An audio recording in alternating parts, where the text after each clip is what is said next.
Oh waouh, tu sais quoi, tu vas pas en croire tes yeux. Alors que je me promenais encore au bord du lac aujourd'hui, Yeshua m'a conduit à vivre une seconde expérience prophétique très forte.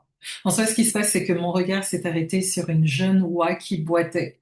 Contrairement aux autres oies de son groupe, j'ai fait le constat qu'elle était amaigrie, essoufflée, et je te dirais aussi que malgré tous ses efforts, elle n'arrivait pas à suivre le rythme du reste du clan. Elle essayait de suivre leur cadence. Elle avançait, elle sautillait même pour tenter de rattraper les autres, mais elle se retrouvait toujours à l'arrière de la file, tout en dernier, et par moments elle s'arrêtait, elle faisait pah, elle se couchait sur le sol, totalement épuisée. J'ai voulu l'aider, j'ai étendu ma main vers elle en demandant à Yeshua de la restaurer, de lui donner des forces, de guérir sa marche et de faire même qu'elle soit désormais en tête de file et en avance sur tout le monde. Et c'est au même moment que Yeshua a commencé à me parler prophétiquement. Et là, il me dit, écoute bien, Adélaïde, telle est la démarche des femmes chrétiennes afro-antillaises divorcées que je te demande d'aider à marcher à nouveau avec aisance dans mes voies.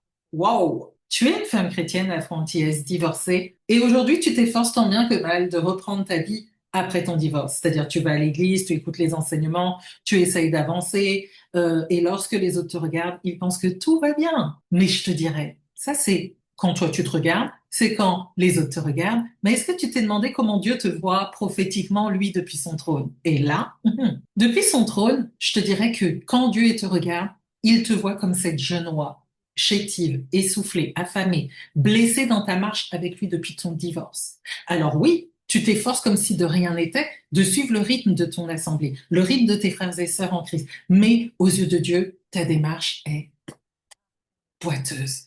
Donc ta croissance spirituelle, en soi, au travers de toute cette expérience de ta vie, elle a été freinée comparée à celle de ses autres enfants. Et penses-tu que Dieu est heureux, il est joyeux de te voir comme ça?